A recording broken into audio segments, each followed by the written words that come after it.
Year 1850 को दिखाते हुए इस मूवी का स्टार्ट होता है। वहीं पर हमें एक राइटर दिखाया जाता है जो कि काफी फेमस था। वो राइटर इस जगह का नहीं था बल्कि वो यहाँ पर किसी से मिलने आया था। वो राइटर एक घर के डोर पर नॉक करता है, लेकिन उस घर में जो लेडी रहती थी वो उस राइटर को वापस जाने के लिए बोलती है क्योंकि वो समझ रही थी कि शायद वो कोई कस्टमर होगा। लेकिन वो राइटर उस लेडी को अपने बारे में इंट्रोड्यूस करवाता है कि मैं एक राइटर हूँ, ना कि कोई कस्टमर। वो लेडी फौरन समझ जाती है और दरवाजा खोलकर उस राइटर को अंदर बुला लेती है। वो राइटर इस घर में इस लेडी के हस्बैंड से मिलने आया था और इस लेडी के हस्बैंड का नाम थॉमस था, जो कि एक बूढ़ा इंसान था। यहाँ पर वो राइटर उस बूढ़े आदमी यानी थॉमस से कोई स्टोरी सुनने आया था, लेकिन जैसे ही वो राइटर थॉमस से मिलता है, थॉमस उसकी इंसल्ट करने लगता है कि क्या तुम पागल हो, इतनी दूर से सिर्फ मुझसे मिलने आए हो। लेकिन वो राइटर थॉमस के गुस्से को इग्नोर करता है। वो थॉमस को कहता है कि मैं आपके पास एक कहानी सुनने आया हूँ। यहाँ पर वो राइटर थॉमस को पैसों की ऑफर भी करता है कि अगर आप मुझे वो कहानी सुना दें तो मैं आपको अपने सारे पैसे दे दूंगा। ये कहते ही वो राइटर थॉमस के सामने अपने सारे पैसे भी रख देता है, लेकिन थॉमस इस ऑफर से साफ इनकार कर देता है और वो उस राइटर को कहता है कि तुम जाओ और गवर्नमेंट हिस्ट्री चेक करो, वहां पर तुम्हें वो कहानी मिल जाएगी। लेकिन वो राइटर थॉमस को कहता है कि मैंने वो रियल स्टोरी आपके मुंह से सुननी है, ना कि किसी गवर्नमेंट हिस्ट्री को चेक करना है। ये बात सुनकर थॉमस को राइटर पर गुस्सा आता है और वो उसे वहां से जाने के लिए कहता है। साथ साथ थॉमस ये भी कहता है कि मैं कुछ भी नहीं जानता।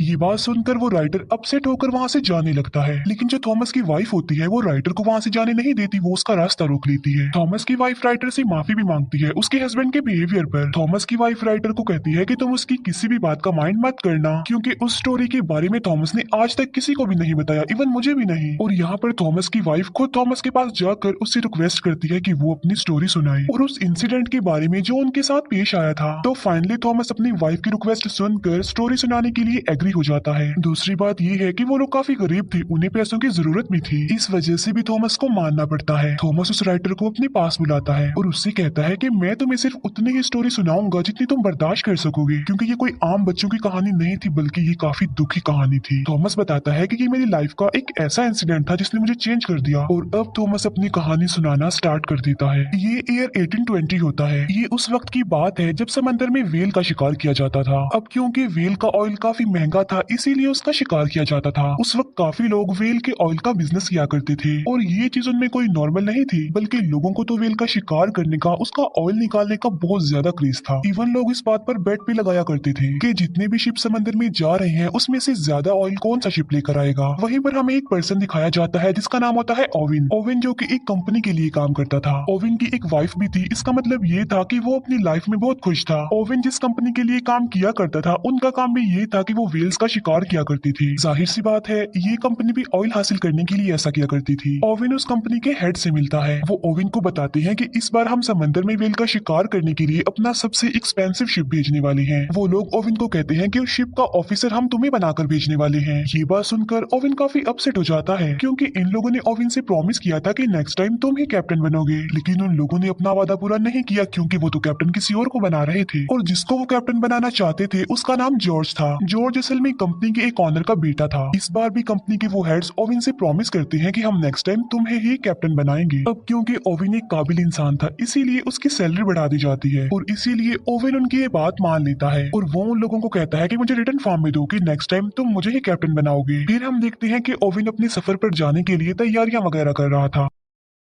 ओविन की वाइफ उसके जाने पर ज्यादा खुश नहीं थी। वो ओविन को कहती है कि तुम मुझसे प्रॉमिस करो कि तुम सही सलामत जल्द से जल्द वापस आओगे। ओविन की वाइफ उसे एक लॉकेट भी पहना देती है ताकि ओविन को उसका ये प्रॉमिस याद रहे। इसके बाद हमें वही लड़का जॉर्ज दिखाया जाता है जो कि कैप्टन था। वहीं पर जॉर्ज का फादर भी था। जॉर्ज का फादर उसे कहता है कि बेटा जाओ और कामयाब होकर ही वापिस आना। फिर वो सब लोग जिन्होंने शिकार पर जाना था वो एक जगह पर आकर इकट्ठा हो जाते हैं। उन लोगों को भेजने के लिए वहाँ पर सिटी के काफी लोग भी आए होते हैं। वहीं पर हमें एक यंग लड़का दिखाया जाता है जिसका नाम होता है थॉमस। जी हाँ बिल्कुल, ये वही यंग थॉमस है जो हमें स्टोरी सुना रहा है, जो कि अब बूढ़ा हो गया है। थॉमस जो कि शिकार के लिए फर्स्ट टाइम जा रहा था समंदर में। उसी शिप पर ओविन का बचपन का फ्रेंड भी था और उसके बाकी फ्रेंड्स भी थे और साथी थे। इसके बाद ओविन और कैप्टन जॉर्ज एक दूसरे से मिलते हैं और बस यहीं से उन दोनों की नोकझोंक शुरू हो जाती है क्योंकि जॉर्ज अपने कैप्टन होने का रोब ओविन पर जमा रहा था, लेकिन ओविन तो कुछ भी नहीं कर सकता था क्योंकि जॉर्ज कैप्टन था और उसे उसके अंडर ही काम करना था। फिर ये लोग अपने सफर पर चल पड़ते हैं और थोड़ी ही दूर जाते ही शिप में खराबी हो जाती है। ऐसा फील फील हो रहा था कि जैसे शिप एक जगह पर फंस गया हो, लेकिन यहाँ पर ओवेन अपने स्किल्स का इस्तेमाल करके उस डिफिकल्ट कंडीशन को टैकल करता है बहुत अच्छे से। अब जाहिर सी बात है ओवेन ऐसा इसलिए कर पाया क्योंकि वो बहुत ज्यादा एक्सपीरियंस था, लेकिन जो कैप्टन जॉर्ज था वो ऐसा बिल्कुल भी नहीं था। मतलब ये कि उसमें कोई भी ऐसी स्किल्स ऐसी एबिलिटीज नहीं थी, इसीलिए जब वो ओवेन की एबिलिटीज या स्किल्स देखता है तो वो जेलस हो जाता है ओवेन से, और इस बात का बदला वो रात को डिनर पर ओवेन से लेता है। जॉर्ज ओवेन की काफी इंसल्ट करता है कि तुम गरीब हो और सिर्फ एक फार्मर के बेटे हो। अब क्योंकि ओवेन से ये इंसल्ट बर्दाश्त नहीं हो रही थी और वो कुछ कर भी नहीं सकता था, इसीलिए वो वहाँ से उठकर चला जाता है और अपने साथियों को कहता है कि हमने कल सुबह जल्दी उठना है। उस शिप पर हम ये बात नोटिस करते हैं कि गरीब लोगों को ज्यादा इंपॉर्टेंस नहीं दी जाती थी, बल्कि उन्हें हमेशा छोटा ही समझा जाता था। नेक्स्ट डे जॉर्ज फिर से ओवेन को ऑर्डर लगाने लगता है। अब ना चाहते हुए भी ओवेन को जॉर्ज का ऑर्डर मानना ही पड़ता था, लेकिन फिर तभी ओवेन का ध्यान एक समुद्री तूफान पर जाता है। वो ये बात जॉर्ज से शेयर करता है कि आगे समुद्री तूफान है, हमारे लिए खतरा है, इसीलिए हमें शिप को वापस मोड़ लेना चाहिए। लेकिन जॉर्ज ओवेन की ये बात नहीं मानता और शिप को तूफान में ही ले जाने का ऑर्डर दे देता है। और जब वो लोग तूफान में एंटर करते हैं तो वो लोग वहाँ पर फंस जाते हैं। तूफान में भी ओवेन चिल्ला रहा होता है कि शिप को वापस मोड़ लिया जाए जल्दी से, लेकिन जॉर्ज अभी तक अपनी जिद पर ही अड़ा हुआ था और वो शिप को और ज्यादा तूफान के अंदर ले जाता है। ऐसा करने से उनके लिए काफी खतरा था, उनकी जान का खतरा, शिप डूबने का खतरा, लेकिन किसी तरह करके वो तूफान से बाहर आ जाते हैं। इसके बाद जॉर्ज ओवेन को कहता है कि तुम सबके सामने मुझसे सॉरी बोलोगे और हम इस शिप को वापस अपने आइलैंड पर लेकर जाएंगे। इसका मतलब ये है कि हम वेल का शिकार किए बगैर ही यहाँ से वापस चले जाएंगे। लेकिन यहाँ पर ओवेन जॉर्ज को काफी समझाने की कोशिश करता है कि देखो सिचुएशन को समझने की कोशिश करो, हम वापस खाली हाथ नहीं जा सकते क्योंकि ये बहुत सारे लोगों की जिंदगियों का सवाल है। वो लोग हमारा इंतजार कर रहे हैं कि हम तेल लेकर ही वापस लौटेंगे। और यहाँ पर ओवेन जॉर्ज को राजी कर लेता है, इसीलिए वो लोग वापस जाने की बजाय अपने सफर के लिए आगे बढ़ते हैं। इसके बाद हमें डायरेक्ट 3 महीने बाद का सीन दिखाया जाता है और वो लोग एक ऐसी जगह पर पहुंच जाते हैं जहाँ पर उन्हें बहुत सारी वेल्स मिल जाती हैं। वो लोग वेल्स का शिकार करने के लिए अपनी बोट पर ही निकल जाते हैं। तभी ओवेन एक वेल पर अटैक कर देता है और वो वेल पहले तो बचने की काफी कोशिश करती है, लेकिन फिर वो मर जाती है। बाद में वो लोग उस वेल को शिप पर ले आते हैं और वो लोग उसका तेल निकालने लग गए। उन लोगों ने अब वेल के अंदर भी तो किसी को भेजना ही था। अब क्योंकि थॉमस साइज में काफी छोटा था, इसीलिए ओवेन वेल के अंदर थॉमस को भेजता है। फिर शिकार किए उन्हें काफी दिन गुजर जाते हैं, लेकिन अब उन्हें कोई भी शिकार नहीं मिल रहा था। और मुसीबत की बात तो ये थी कि उनके खाने का सामान भी खत्म हो रहा था। अब क्योंकि वो लोग ज्यादा आगे तक नहीं गए थे, इसीलिए वो बीच में एक आइलैंड पर रुक जाते हैं। वहीं पर वो लोग एक कैप्टन से मिलते हैं और वो भी वेल के शिकार के लिए ही वहाँ पर आया था। वो सब लोग उस आदमी से मिलते हैं और वो उन लोगों को अपने शिकार की आखिरी कहानी सुनाता है।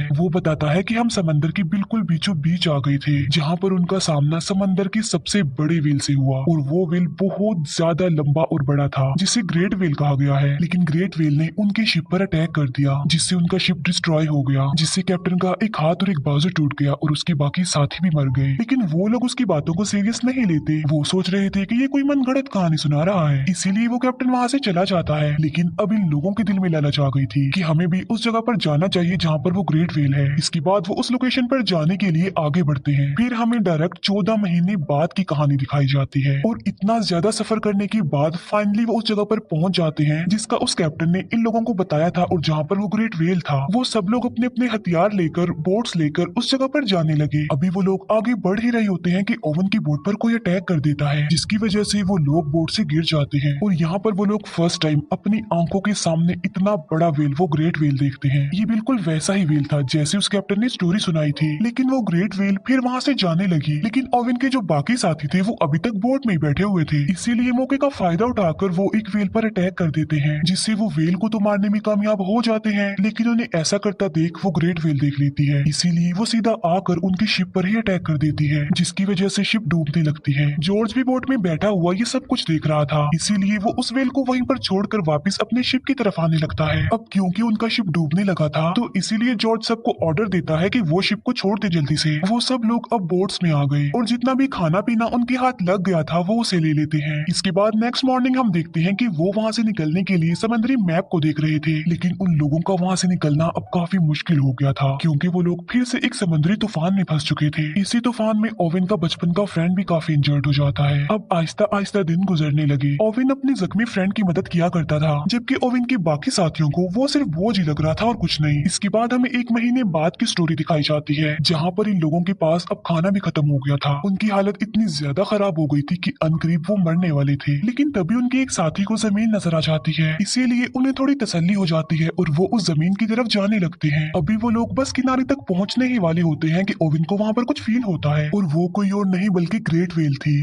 जो कि उन सारी बोट से टकरा जाती है और उनकी बोट्स टूट जाती हैं। तब वो लोग समंदर की लहरों के साथ किनारे तक पहुंच जाते हैं, और अब उन लोगों की हालत किसी जानवर से कम तो नहीं थी। यानी आइलैंड पर आकर उन्हें जो कुछ भी मिलता जा रहा था वो उसे ही खा रही थी जिंदा रहने के लिए। फिर जॉर्ज अपने साथियों को आग जलाने के लिए बोलता है, जिससे होगा ये कि अगर समंदर में कोई शिप होगा तो वो उन लोगों को देख लेगा और उन्हें वहाँ से ले जाएगा। जहाँ पर वो लोग रह रहे थे वो एक बंजर आइलैंड था, वहाँ पर कोई आबादी नहीं थी। फिर एक दिन खाने की तलाश में उन्हें उस आइलैंड पर एक केव मिल जाती है, जिसके अंदर बहुत सारे लोगों के स्केलेटन्स पड़े हुए थे। इसका मतलब ये है कि वहाँ पर पहले भी लोग आकर फंस चुके थे, लेकिन उनकी हेल्प के लिए कोई नहीं आया। इसीलिए वो लोग सोच रहे थे कि वो भी एक दिन उन्हीं लोगों की तरह मर जाएंगे। फिर वो लोग वहाँ से निकलने का फैसला करते हैं और अपने टूटी हुई बोट्स को रिपेयर करने लगते हैं। उनमें से कुछ लोग आइलैंड पर रहने का ही डिसाइड करते हैं, और उन लोगों में ओविन का बचपन का फ्रेंड भी शामिल था। लेकिन जाते जाते ओविन अपने फ्रेंड से प्रॉमिस करके जाता है कि मैं तुम्हारे लिए हेल्प जरूर लेकर आऊंगा।